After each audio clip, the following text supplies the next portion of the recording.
Salam alaikum wa rahmatullahi ta'ala wa barakatuh. Dans cette vidéo, Inch'Allah, on va traiter le deuxième exercice de la troisième série de TD.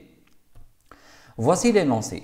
Écrire un algorithme qui lie la température de l'eau puis affiche l'état de l'eau entre vapeur, liquide ou glace. Donc المطلوب نكتبوا خوارزمية. هذه الخوارزمية راح تقرا لنا درجة حرارة الماء وبعد ذلك تطبع لنا على الشاشة حالة الماء بين ثلاث حالات ممكنة. الحالة الغازية, الحالة السائلة والحالة المتجمدة.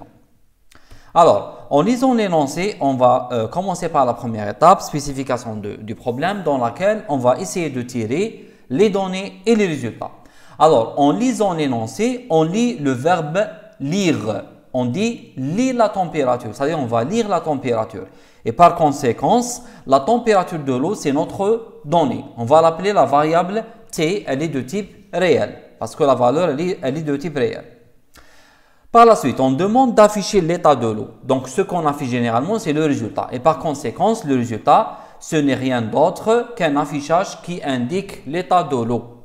D'accord?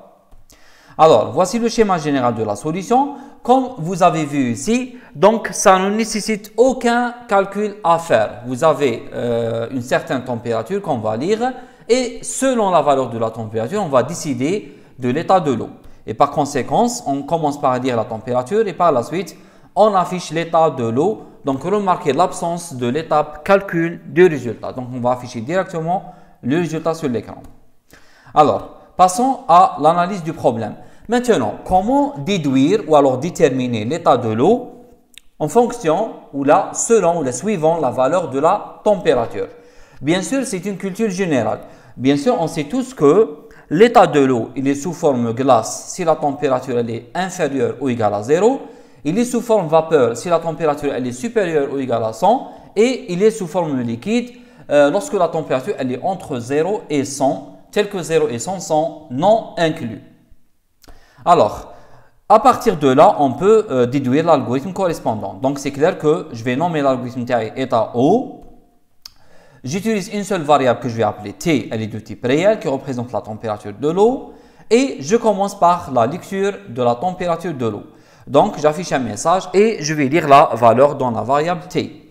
Par la suite, je vais afficher l'état de l'eau. Et comme vous avez vu dans la formule précédente, donc l'état de l'eau, il dépend de la valeur de la température. Et par conséquent, vous avez les conditions, ils sont liés à la température et les actions. Soit on va afficher glace, soit on va afficher l'état vapeur ou alors on va afficher l'état liquide. Alors on va dire si T il est inférieur ou égal à 0, alors on va afficher état glace. Sinon ça veut dire que T n'est pas inférieur ou égal à 0. Ça veut dire qu'elle est supérieure strictement à 0. Et lorsqu'on est supérieur strictement à 0, là vous avez deux cas. Soit vous avez le cas entre la température entre 0 et 100 ou alors supérieur ou égal à 100.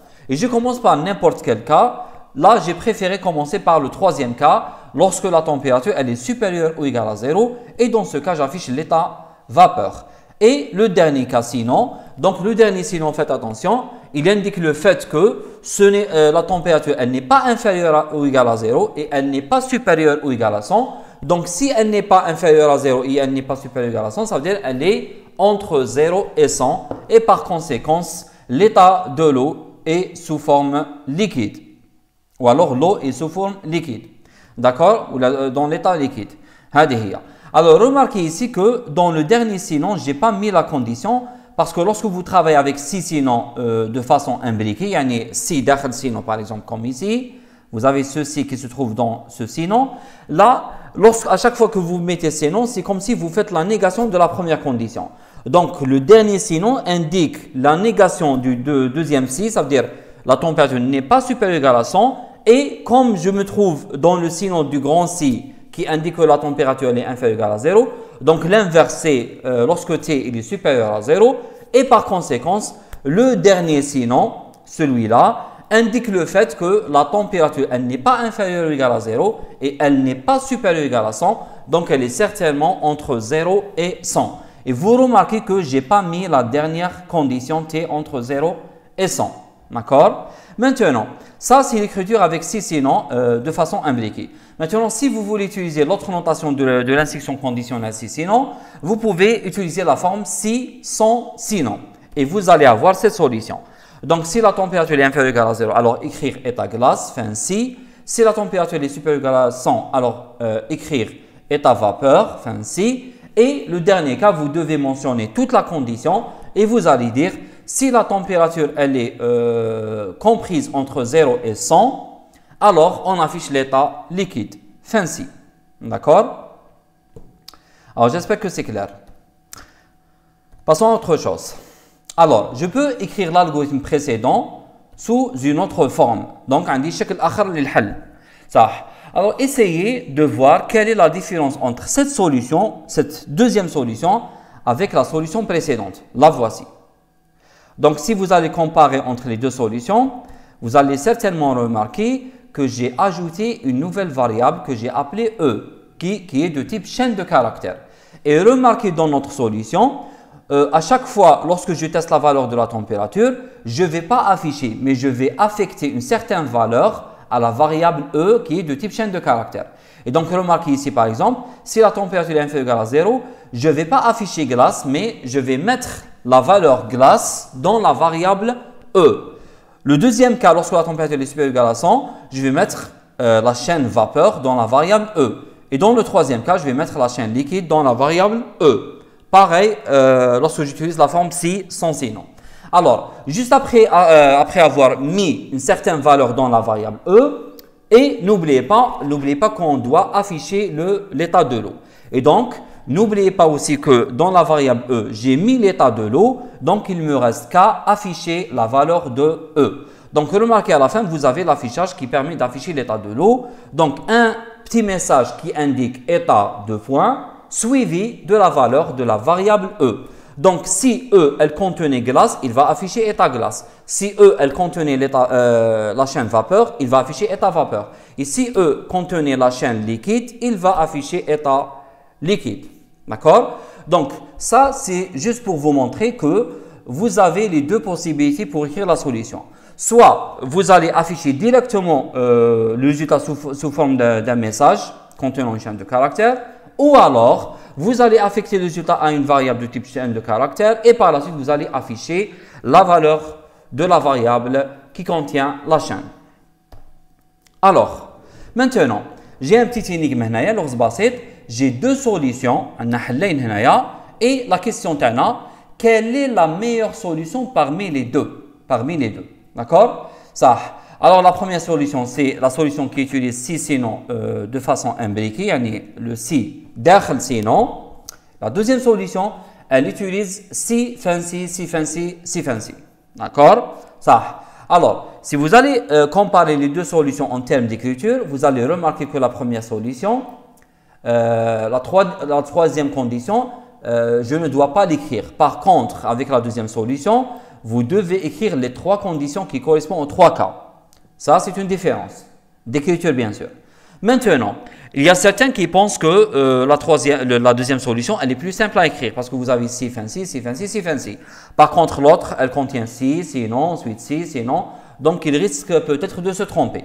D'accord? Ça.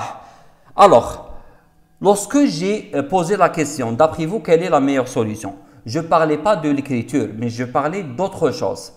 Donc, on compare deux solutions et on peut déterminer la meilleure solution selon d'autres critères et non pas l'écriture. Alors, suivez avec moi. Je prends la première solution. J'essaie de tracer l'organigramme équivalent. Le voici. Alors, remarquez avec moi. Vous avez au départ une condition t est inférieure ou égale à 0. Si elle est vraie, je passe par le chemin de vrai, le chemin à gauche, et j'affiche état glace. Maintenant, si la température n'était pas inférieure ou égale à 0, donc faux, je passe par le chemin de faux, et je teste la deuxième condition. Est-ce que t est supérieur ou égal à 100? Et là, vous avez deux possibilités. Si c'est vrai, alors j'affiche état vapeur, et si c'est faux, j'affiche l'état liquide. D'accord? Alors, je donne une température, une certaine température. La question que je pose, d'après vous, combien de conditions je dois tester pour une température? Combien de conditions je dois tester pour une température? Sachant que vous avez deux conditions. Ça, c'est la deuxième condition et ça, c'est la première condition. Alors, d'après vous, combien de conditions je dois tester pour une température donnée? Ça. Je donne un exemple. J'ai par exemple la température moins 3. Si vous avez la température moins 3, alors en passant par la solution TAI, je vérifie la première condition. Est-ce que T est inférieur ou égal à 100? Je remarque que oui, parce que la température est inférieure à 0. Et dans ce cas, je passe par le chemin d'œuvré, j'affiche l'état glace et je sors. Lorsque je sors, donc je vais directement vers la fin. D'accord? Il a remarqué avec, lorsque j'avais une température négative, il fallait tester une seule condition. C'est la première et la grande condition. Maintenant, je donne un deuxième exemple. Supposons que j'ai une température supérieure à 0. Par exemple, j'ai la température 5. Alors, je passe par la première condition. Est-ce que T est inférieur ou égal à 0? La réponse est faux. Donc, je passe par le chemin du faux. Ensuite, je trouve une autre condition. Et là, je dois la tester. Est-ce que la température est supérieure ou égale à 100? Je trouve que c'est faux parce que 5 n'est pas supérieur ou égal à 100. Alors, je passe par faux et là, j'affiche état liquide. Juste après avoir affiché l'état liquide, bien sûr, je sors. Ça. Remarquez que lorsque j'ai donné une température négative, il fallait tester juste la grande condition, T inférieur ou égal à 0. Mais lorsque j'ai donné une température supérieure à 0, il fallait tester deux conditions. Est-ce que T est inférieur ou égal à 0? Et ensuite, est-ce que T est supérieur ou égal à 100? Donc, la réponse, combien de conditions je dois tester pour une température donnée? La réponse, soit 1, soit 2. Donc, c'est-à-dire entre 1 et 2, et ça dépend de la température. Maintenant, si je vous donne 100 températures et non pas une seule, عندكم 100 درجة حرارة, combien de tests? شحال من شرط لازم نجوز عليه؟ شحال من شرط لازم نفوت عليه؟ D'accord? صح. الجواب entre 100 et 200 parce que une seule température nécessite de tester une à deux conditions. Et donc, si vous avez 100 températures, alors vous devez faire entre 100 et 200 tests. D'accord? Ça, c'était au niveau de la première solution. Passons maintenant à la deuxième solution et essayons de faire la même chose. Alors, voici l'organigramme équivalent. Faites attention, là, on parle des scies séquentiels, يعني واحد تحت واحد. C'est-à-dire, lorsque je teste la première condition, je termine, je dois passer par la deuxième, je teste, et je dois passer par la troisième et je teste. Ça. Alors, je pose la même question. Pour une température donnée, combien de tests il faut faire? Ça. Je donne par exemple une température négative, par exemple moins 3. Alors, je dois passer par la première condition. Est-ce que T est inférieur ou égal à 0? La réponse est oui. Alors, je passe par le chemin d'œuvré et j'affiche l'état glace. Là, le problème, lorsque vous allez afficher l'état glace, on sort du si, mais on va directement vers le prochain si, la prochaine condition. Et je dois la tester malgré que la température, elle était moins 3. Alors, je teste la température. Est-ce qu'elle est supérieure ou égale à 100? La réponse, faux. Donc, je passe par ce chemin et je vais directement vers la troisième condition. Est-ce que la température elle est entre 0 et 100? La réponse, faux. Donc, je passe par ce chemin. Et qu'est-ce que vous remarquez? Vous remarquez que malgré que j'ai donné une température négative et malgré que j'ai affiché au départ l'état de l'eau, il fallait encore tester deux autres tests. Maintenant, si vous avez n'importe quelle température, vous devez passer par les trois tests. Et ça veut dire, si vous avez 100 températures, il faut faire exactement 300 tests. D'accord? Alors, rappelez-vous que la première solution, lorsque vous avez 100 températures, elle exécute entre 100 et 200 tests. Par contre, la deuxième solution, lorsque vous avez toujours 100 températures, elle teste exactement 300 conditions. Maintenant, revenons à la grande question.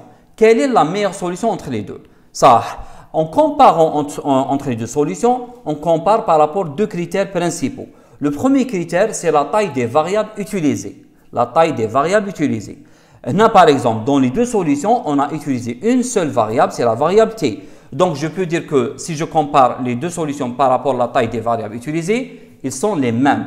Ils ont la même taille. D'accord? Et le deuxième critère qu'on doit tester encore, c'est le temps d'exécution. اللي هو زمن التنفيذ.